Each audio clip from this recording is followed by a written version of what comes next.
तो कभी राजनीति की दिशा बदल देता है। सत्ता पक्ष का कहना है कि अब पेपर लीक पर नए कानून का छाता ऐसा होगा कि पेपर लीक नहीं होगा, छात्रों का करियर नहीं डूबेगा, जबकि विपक्ष ये कह रहा है कि यही कानूनी छाता तो 2024 में भी लाया गया था। फिर अब तक पेपर लीक वाली बारिश क्यों हो रही है? मॉनसून सत्र में लगातार 6 दिनों तक हंगामे वाली बारिश के बाद आज पक्ष और विपक्ष दोनों पेपर लीक पर कानून वाले छाते पर बहस करने के लिए तैयार हुए, जिसमें एक दूसरे पर खूब छींटे मारे गए। सरकार की तरफ से बहस की शुरुआत केंद्रीय मंत्री जितेंद्र सिंह ने की, तो कांग्रेस की तरफ से गौरव गोगोई ने सरकार पर तीखे हमले किए। लेकिन आज की बहस का टॉकिंग पॉइंट प्रियंका गांधी का भाषण रहा। उन्होंने सरकार पर नुकीले राजनीतिक हमले किए, कई सवाल दागे, कटाक्ष किए, नसीहत दी और जहां जरूरी समझा वहां समझाने की भी कोशिश की। हालांकि प्रियंका गांधी की उस टिप्पणी की सबसे ज्यादा चर्चा रही जिसमें प्रियंका गांधी ने प्रधानमंत्री नरेंद्र मोदी को अपने सलाहकार बदलने की सलाह दी। उन्होंने कहा कि कैमरा एंगल बदलने से ज्यादा दिल का एंगल बदलने की जरूरत है।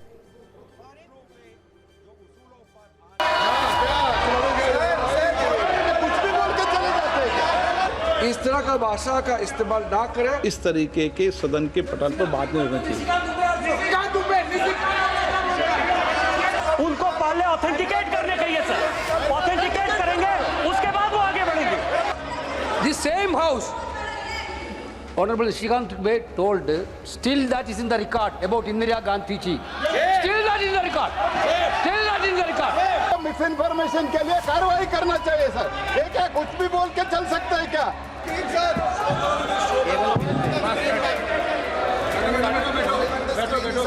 अध्यक्ष महोदय, आदरणीय प्रधानमंत्री महोदय जी को आपके माध्यम से मैं कहना चाहती हूं कि शायद उन्हें अपने सलाहकार बदलने चाहिए। वे असलियत से एकदम टूट चुके हैं। नई नई कमेटियां बनाने से काम नहीं चलेगा। इस नई कमेटी में तो एक एक्स-आईबी चीफ, अरे बात फिर चिल्ला रही है, एक एक्स-आईबी चीफ, एक आईटी कंपनी के मालिक और एक गौमूत्र के विशेषज्ञ भी हैं।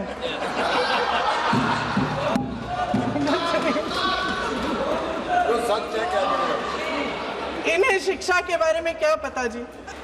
सर, फास्ट ट्रैक कोर्ट्स का रिकॉर्ड पहले से ही बहुत खराब है। वैसे भी कल की सुनवाई में सीबीआई का वकील पेश ही नहीं हुआ। संसद में विपक्ष को दोषी ठहराने से, खोखले राजनीतिक खेल खेलने से काम नहीं चलेगा। आप जेन जी का भरोसा वापस जीतना चाहते हैं तो नए नए एंगल से अपने फोन से नए नए वीडियो बनाने से नहीं होगा।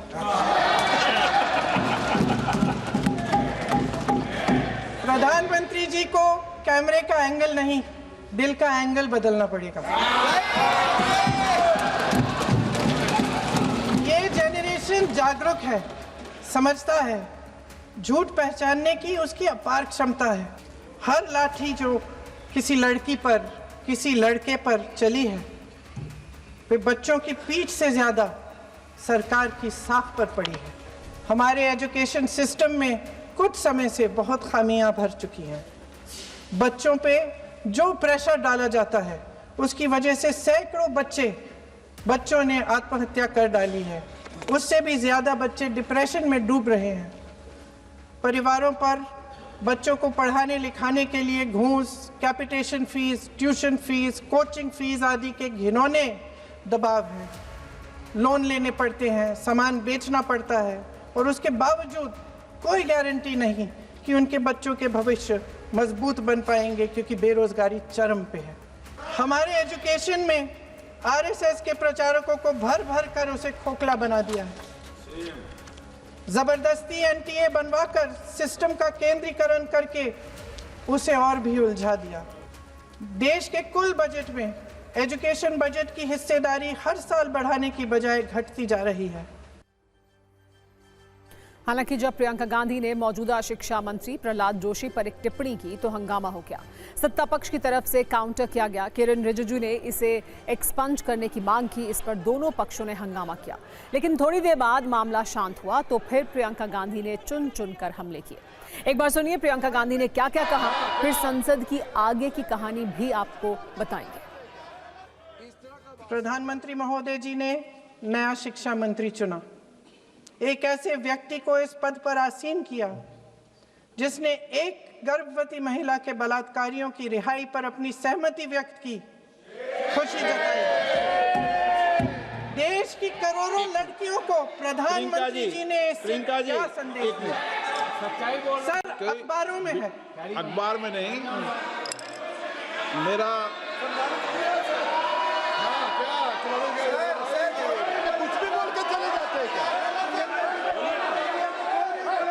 अरे ये तो कैसा क्या है? अभी अभी हमारे वर्तमान नए शिक्षा मंत्री को जो उन्होंने टिप्पणी की, कैरेक्टर असैसिनेशन है एक तरीके से संसद में, और इस तरीके के भाषा हम उम्मीद नहीं करते हैं। मैं इसमें प्रहलाद जोशी जी ने भी खुद कहा है, एक तो उन्होंने प्रियंका जी ने जो गलत बात कही है रिकॉर्ड पे, उसको रिकॉर्ड से हटा दिया जाए। सर, जो प्रहलाद जोशी जी ने बिल्किस बानो के बलात्कारियों की रिहाई पर जो बयान दिए, उसका प्रमाण मैं आपको दे दूंगी, मैं भेज दूंगी।